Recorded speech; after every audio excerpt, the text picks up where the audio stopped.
Le Club Fournier International a été créé en 1988 par quelques amis amoureux des motoplaneurs inventés par René Fournier. Aujourd'hui, le CFI rassemble 340 membres répartis dans une quinzaine de pays. Son objectif est de rassembler le maximum d'amateurs de RF, d'encourager les échanges, d'organiser des rassemblements et des voyages en groupe sur de longues distances et d'aider et conseiller ses membres pour la maintenance de leurs appareils. Il a un site internet sous son nom de Club Fournier International et toute personne peut y accéder et y trouver toutes informations, des éditos et des récits d'aventures et de voyages. Son président d'honneur est René Fournier, né en 1921, concepteur des 800 motoplaneurs et avions volant actuellement dans 25 pays du monde, ce qui en fait l'un des tout premiers avionneurs français. René Fournier raconte son épopée aéronautique dans son livre « Mon rêve et mes combats ». On y apprend que dès l'âge de 7 ans, il s'était bricolé un gros jouet, un avion, dont le fuselage était constitué d'un tonnelet récupéré chez l'épicier du village et qui avait contenu des sardines fraîches. Sa passion pour les choses de l'air n'allait plus le quitter, ce qui l'amena à passer son brevet de mécanicien avion à l'école de Rochefort. Toutefois, son âme d'artiste l'emporta et il créa une petite entreprise artisanale de fabrication de céramique d'art tout en donnant des concerts de violon. Pourtant, voler restait sa passion, mais voler coûtait cher. Aussi, résolut-il de se construire son propre avion en inventant un concept révolutionnaire, celui de l'avion planeur, qui aurait la configuration d'un planeur avec les qualités de planer en résultant, mais serait en outre mû par un petit moteur de coccinelle Volkswagen développant 27 chevaux et ne consommant que 3,5 litres à l'heure en croisière économique. C'est ainsi qu'en 1947, il commença l'étude de son avion planeur qui mûrit pendant 10 ans. Et en 1957, il en entreprit la construction près de Chambray-les-Tours, puis ensuite à Cannes.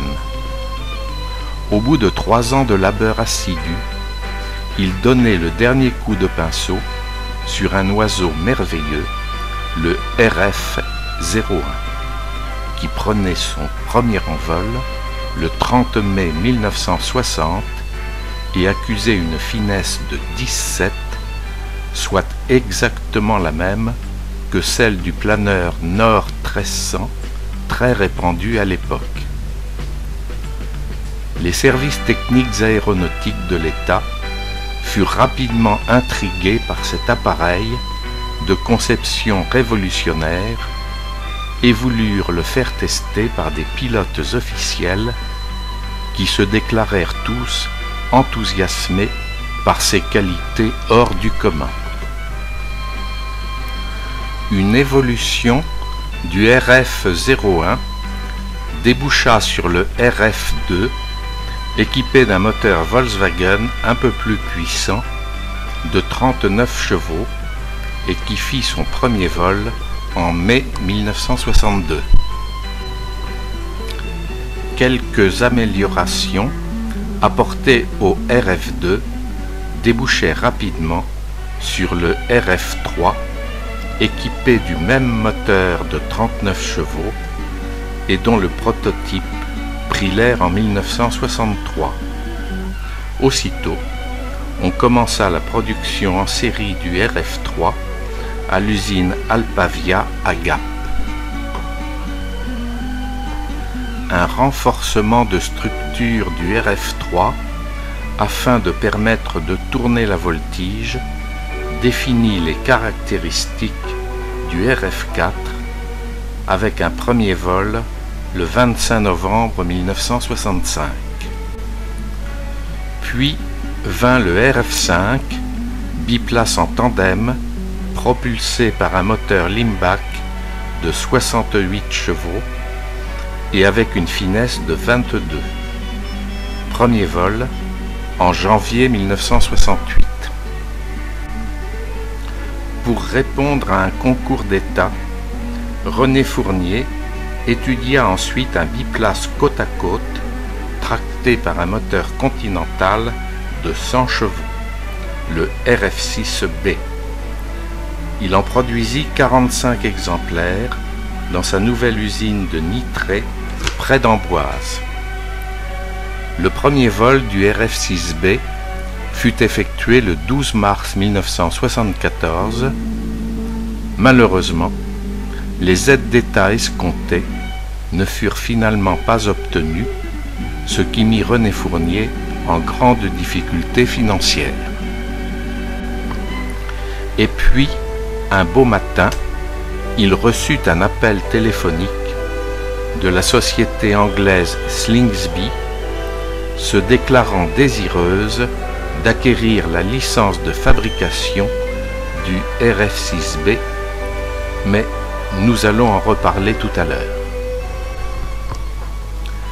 Rien n'aurait pu faire baisser les bras à René Fournier et, contre vents et marées, il mit en chantier à Nitré le RF9, magnifique voilier biplace côte à côte avec un moteur Limbach de 80 chevaux et une finesse de 28, dont le premier vol remonte au 20 janvier 1977.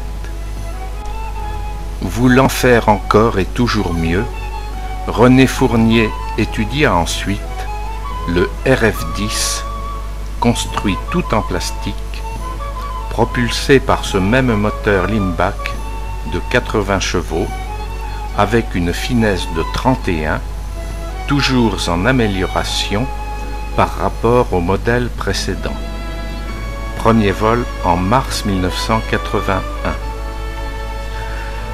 Mais la production d'un avion est très lourde financièrement et c'est finalement une firme brésilienne qui développe la série des RF10 sous la dénomination AMT-100 Ximango, dont plusieurs exemplaires équipent l'US Air Force pour la formation de ses cadets.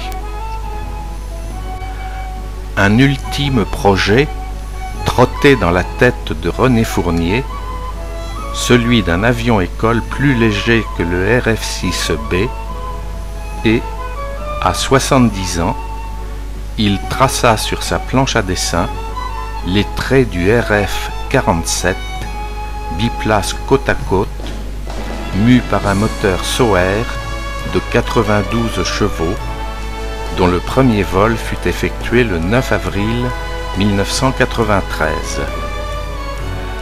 Doté d'excellentes qualités de vol, il ne connut malheureusement pas l'essor qu'il aurait mérité à raison des difficultés financières de l'entreprise chargée de sa construction. Aujourd'hui, âgé de 93 ans et demeurant à Attay-sur-Cher, près d'Amboise, René Fournier est toujours à la barre du navire et s'occupe très activement de toutes les démarches utiles pour assurer la maintenance des différents appareils sortis de sa planche à dessin et qui volent aux quatre coins du monde. Mais revenons à la licence de fabrication du RF6B cédée à la firme britannique Slingsby À partir des plans du RF-6B qu'elle a respectés au millimètre près, cette firme a produit un modèle entièrement en composite et qu'elle a décliné en 3 motorisations Lycoming. Un 160 chevaux dénommé T67M MK2, un 200 chevaux dénommé T67 M200 et un 260 chevaux dénommé T67 M260. Tous ces modèles ont été destinés exclusivement à différentes armées de par le monde et ont ainsi équipé les armées de l'air suivantes pour la formation de base au pilotage et à la voltige. La RAF anglaise, bien entendu, mais aussi l'US Air Force, le Canada, la Nouvelle-Zélande, la Turquie, Hong Kong, la Jordanie, Belize, Bahreïn. Puis en Hollande, il a formé les pilotes de la KLM. Au Royaume-Uni, il a formé en 2008 une célébrité en la personne du prince Harry. Tout d'abord sur le 160 chevaux, immatriculé Golf Bravo uniforme 2 fois Alpha, puis ensuite sur le 260 chevaux, immatriculé Golf Bravo Whisky X-Ray Juliette.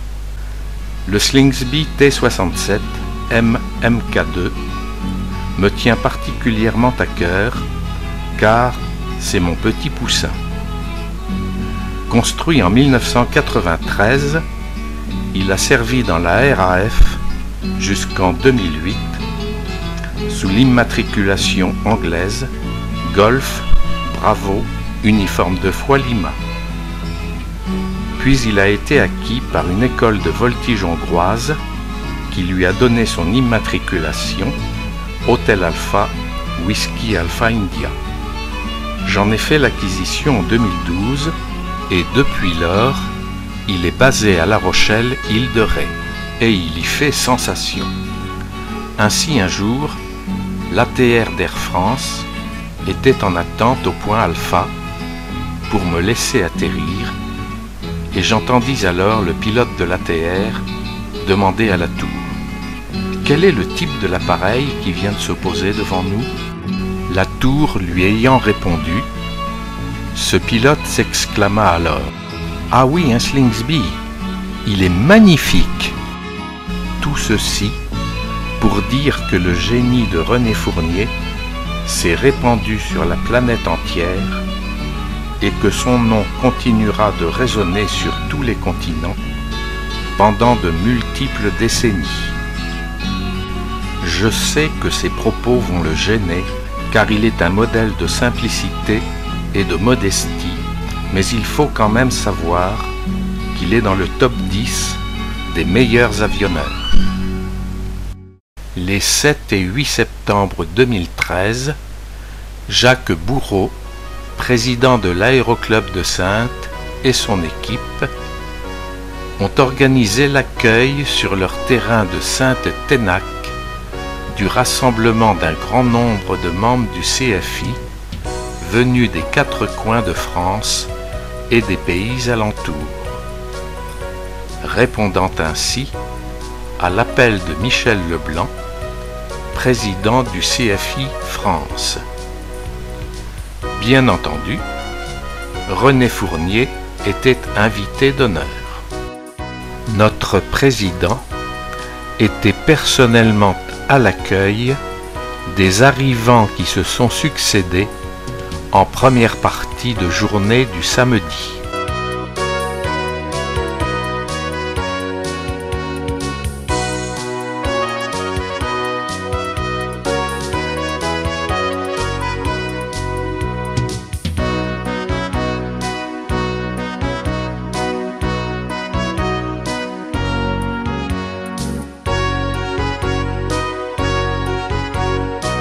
Cette pilote émérite nous vient de Koblenz en Allemagne, au terme d'une navigation de 800 km, seul à bord de son petit RF4 et par une météo très maussade.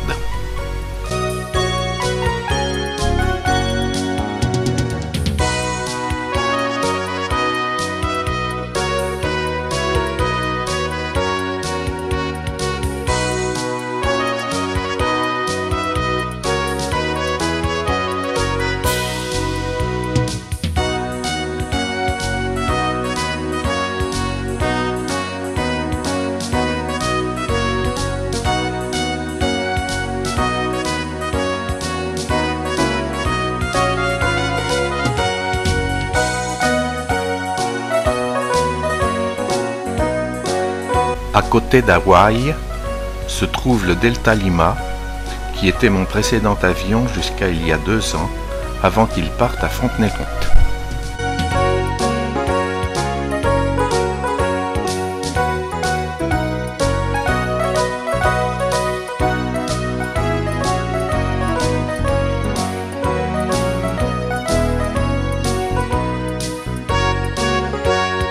Tous ces petits volatiles ont soif, et déjà on se bouscule à la pompe.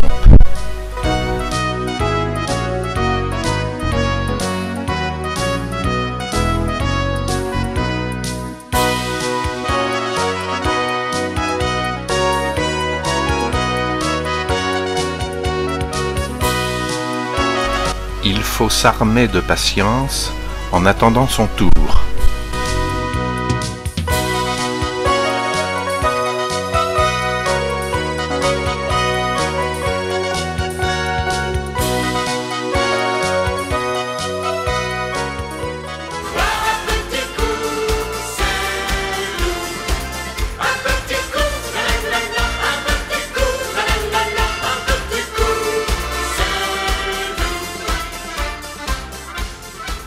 À part, bien entendu, les RF01 et RF02 qui étaient des prototypes, tous les autres types d'appareils dessinés et conçus par René Fournier sont là.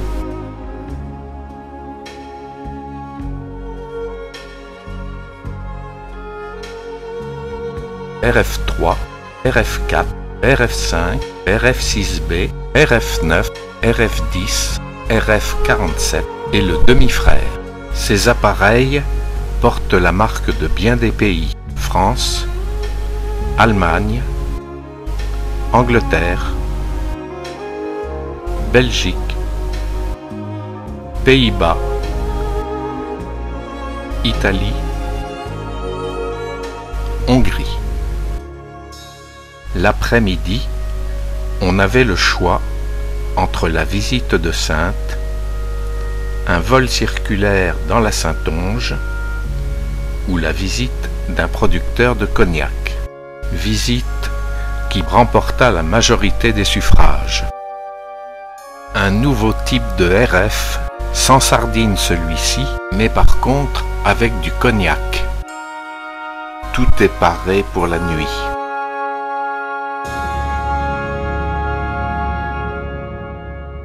Et on se dirige vers le hangar où sont dressées les tables du dîner. Un bon dîner ne se termine jamais sans discours. Chers amis du Club Fournier International, nous sommes très heureux que vous ayez choisi pour votre rassemblement annuel en France de venir découvrir notre belle région. C'est un très grand plaisir de vous accueillir parmi nous. Ces avions qui nous ont toujours fait rêver, et dont plus de 800 exemplaires ont été réalisés et construits à travers le monde. Quoi de plus merveilleux, en effet, que de pouvoir arrêter son moteur, glisser dans l'air comme un oiseau, et se retrouver dans le calme et ne plus entendre que le bruit du vent.